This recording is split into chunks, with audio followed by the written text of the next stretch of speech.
which may explain why even as conservative Democrats and a number of Republicans are signaling some openness to greater gun regulation, others are advocating measures like arming teachers. So far, the National Rifle Association, the NRA, has been conspicuously absent from the debate. They are expected to make a statement on Friday. With me tonight is Andrei Nikichuk, his son, a Sandy Hook third grader who goes by the nickname Bear, crossed paths with the killer in a school hallway before a teacher pulled him to safety. Also joining us again is Lillian Bittman, former chairwoman of Newtown's Board of Education. I appreciate both of you being with us. We talked about this last night a little bit, Lillian, about something having to come out of this. Andre, for you, that means some sort of regulation. Definitely so. I think the entire country is actually fed up with where we are now.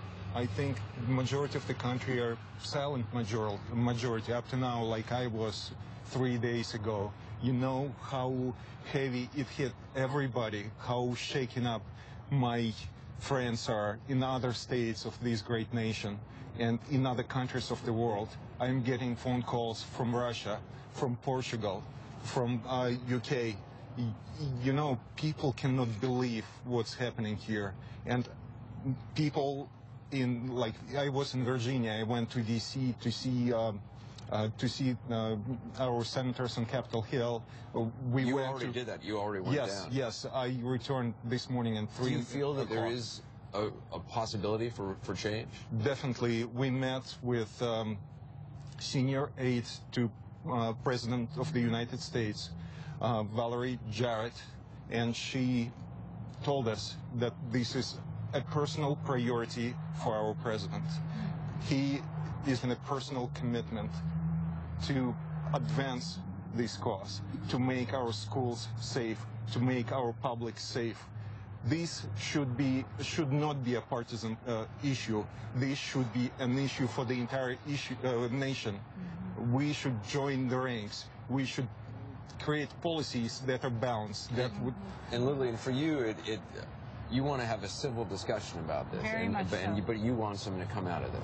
Absolutely, and I'm not the only one. All the funerals and wakes I've attended, people are dying. They just really have to have it be a civil discussion and change now. And there's actually a group now that has formed in Newtown that my husband and I are a part of, called Newtown United. And I very much tonight would like to ask the nation to join us, because we are not looking, we're just like what he said, we are not looking to ban guns. What we are looking for is a civil discussion on gun control, mental health, and school safety and school facilities, so that we as a nation can work together very, very civilly to come up with a solution. What Andre said, that it's not partisan, is exactly how we feel. So what I would like is all the people around the country that are contacting me, my friends across the country, Andre's friends across the country, all my other friends across the country, to join us. And if they want to do that, we have a Facebook page, Newtown United. They should jump on that and join us, and that's that we can create a critical mass to show Washington that we're serious about this. We want them to work together.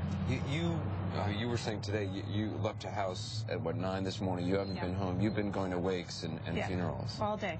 All day long. It's my husband going to term, which is awful, but it's an assembly line of wakes and funerals. We can't even figure out which ones to go to. There's so many that we have to divide and conquer. The teachers, the Sandy Hook teachers, are really struggling trying to get to as many as possible, and that's true for a lot of the parents, anyone who's associated.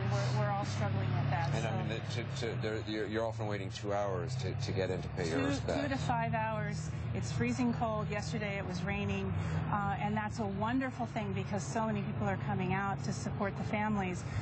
And then part of the reason you're waiting too is our town is gridlocked with traffic from people from out of town, from the media, and so we have to plan to leave our houses sometimes an hour before we even want to be there, and then you want to be at the funeral an hour beforehand.